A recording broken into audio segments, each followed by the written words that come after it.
तो क्या आपने भी वो पेंगुइन वाली वीडियो देख ली, या फिर सिर्फ मुझे ही डीएम्स आ रहे हैं कि एक्सप्लेन? और अगर नहीं देखी है तो मैं थोड़ा कॉन्टेक्स्ट दे देता हूँ। दरअसल 2007 में अर्जेंटीना की बर्फीली पहाड़ियों में डायरेक्टर वॉरेन हेज़ॉग एक डॉक्यूमेंट्री शूट कर रहे थे जिसका नाम था encounters at the end of the world. और उन्होंने इस दौरान एनिमल हिस्ट्री की एक ऐसी चीज कैप्चर की जो इससे पहले कभी रिकॉर्ड नहीं हुई थी, कि हजारों पेंगुइन की भीड़ में उनकी नजर गई एक ऐसे पेंगुइन पे जो सेंटर में था। कि वो पेंगुइन ना तो खाने की तलाश में समुद्र की ओर जा रहा था, ना ही अपनी कॉलोनी के पास वापस लौट रहा था। वो बस मुड़ा और चल पड़ा उन पहाड़ों की तरफ जो यहाँ से 70 किलोमीटर दूर थे। वहाँ आगे ना तो खाना था ना पानी, बस एक यकीनन मौत। और डॉक्टर एनिली ने बताया कि अगर हम उसे पकड़कर वापस कॉलोनी में ले भी आते तो भी कोई फायदा नहीं, वो वापस मुड़ता और उन्हीं पहाड़ों की तरफ चल पड़ता। पर सवाल ये है, मगर क्यों?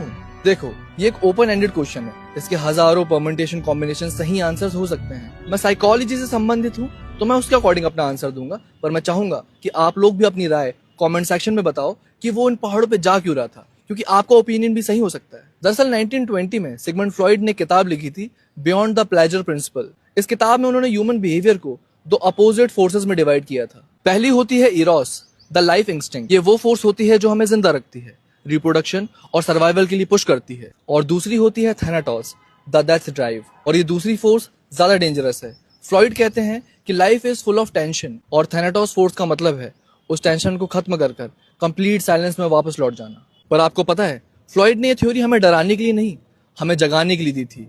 ये थ्योरी ये साबित करती है कि जिंदा रहना कोई कोइंसिडेंट नहीं है, ये एक अचीवमेंट है। कि हर सुबह जब आप उठते हो और थैनाटोस फोर्स की आवाज को इग्नोर करके आप काम पर जाते हो, तो आप नेचर की सबसे बड़ी फोर्स को हरा रहे होते हो। उस पेंगुइन के पास शायद कॉन्शियसनेस नहीं थी, इसलिए थैनाटोस फोर्स वहां जीत गई, पर आपके पास है।